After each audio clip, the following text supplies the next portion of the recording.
warahmatullahi wabarakatuh. Perkenalkan saya Sina Latusafa dengan NPM 100-102-19118, Prodi Hukum Ekonomi Syariah, Fakultas Syariah. Di sini saya akan mempresentasikan hasil penelitian saya dengan judul Tinjauan Hukum Islam terhadap pembekuan akun afiliator dalam memasarkan produk di aplikasi TikTok.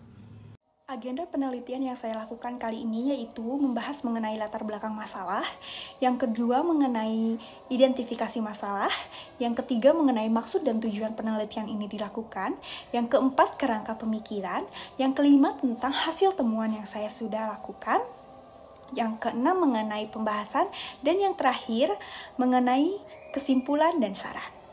Yang pertama, latar belakang masalah. Pembekuan akun afiliator di TikTok sering terjadi dan menimbulkan kekhawatiran bagi afiliator yang menggunakan platform ini sebagai sarana kegiatan bisnis, terlebih saat memasarkan produk. Yang kedua, pada kuartal pertama dalam Q1 2021, TikTok membekukan hampir 7,3 juta akun dengan total jumlah akun tersebut menyumbang kurang dari 1% pengguna global. Kini ada total 11.149.514 akun telah dihapus karena melanggar pedoman persyaratan layanan. Nah, dalam penelitian ini, latar belakangnya yaitu bagaimana sih tinjauan hukum Islam terkait pembekuan akun yang dilakukan oleh aplikasi TikTok dalam kegiatan pemasaran produk. Identifikasi masalah dalam penelitian ini yang pertama, bagaimana syarat dan ketentuan yang ada dalam aplikasi TikTok. Yang kedua, apakah praktik pembekuan akun afiliator sudah sesuai dengan syarat dan ketentuan.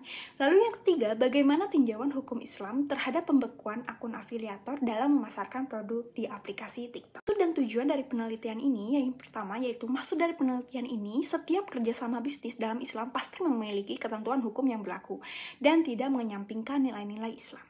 Lalu yang kedua, tujuan penelitian ini untuk mengetahui apakah pembekuan akun afiliator yang dilakukan oleh aplikasi TikTok melanggar aturan yang telah ditetapkan oleh hukum syariah atau tidak, sehingga menghasilkan ruang lingkup penelitian yang lebih spesifik. Sebab itu, muncullah kerangka pemikiran dari tinjauan hukum Islam terhadap pembekuan akun afiliator dalam memasarkan produk di aplikasi TikTok dengan hukum Islam. Lalu yang kedua, akad syirkah, dan melebar kepada aplikasi TikTok dan praktik pembekuan akun afiliator. Setelah itu, dilakukan analisis terhadap tinjauan hukum Islam terhadap pembekuan akun afiliator di aplikasi TikTok dalam memasarkan produk. Apakah sesuai atau tidak sesuai? Metodologi penelitian yang saya lakukan dengan penelitian kualitatif dengan pendekatan studi kasus. Yang kedua, saya menggunakan observasi sebagai bahan acuan penelitian saya, serta saya melakukan wawancara secara informal kepada para informan. Lalu yang keempat, saya menggunakan dokumentasi yang ada di dalam aplikasi TikTok. Yang keempat, saya melakukan studi literatur. Dan yang keenam, saya menggunakan analisis data yuridis normatif.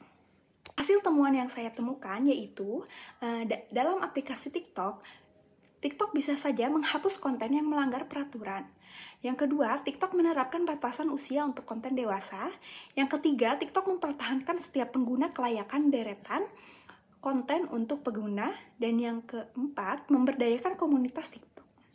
Praktik pembekuan akun di aplikasi TikTok yaitu ketika terjadi peringatan pada akun afiliator akan muncul di laman akun bertuliskan peringatan akun yang diberikan oleh aplikasi TikTok kepada afiliator yang melakukan pelanggaran. Ketika video melanggar aturan dan telah menerima peringatan beberapa kali, ada kemungkinan akun TikTok afiliator akan terlogot dan akan dilakukan pembekuan oleh aplikasi TikTok. Lalu muncullah pembahasan mengenai syarat dan ketentuan dalam aplikasi TikTok. Yang kedua, praktik dan pembekuan afiliator di aplikasi TikTok.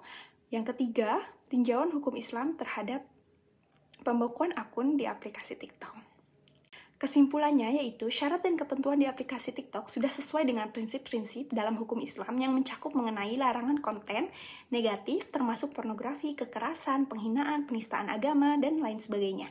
Lalu yang kedua, praktik pembekuan akun afiliator di TikTok terjadi saat afiliator melanggar aturan dan ketentuan yang telah ditetapkan. TikTok memberikan peringatan kepada afiliator yang melanggar aturan.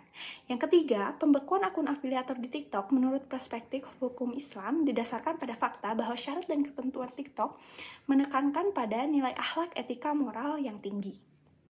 Saran yang bisa saya berikan dalam penelitian ini yaitu yang pertama, bagi pemerintah agar dapat menyediakan pedoman dan regulasi yang jelas. Lalu yang kedua, bagi akademisi untuk melakukan penelitian yang lebih mendalam. Dan yang ketiga, bagi masyarakat jika ingin mengikuti sistem afiliator ini, maka sebaiknya membaca syarat dan ketentuan dengan jelas dan teliti.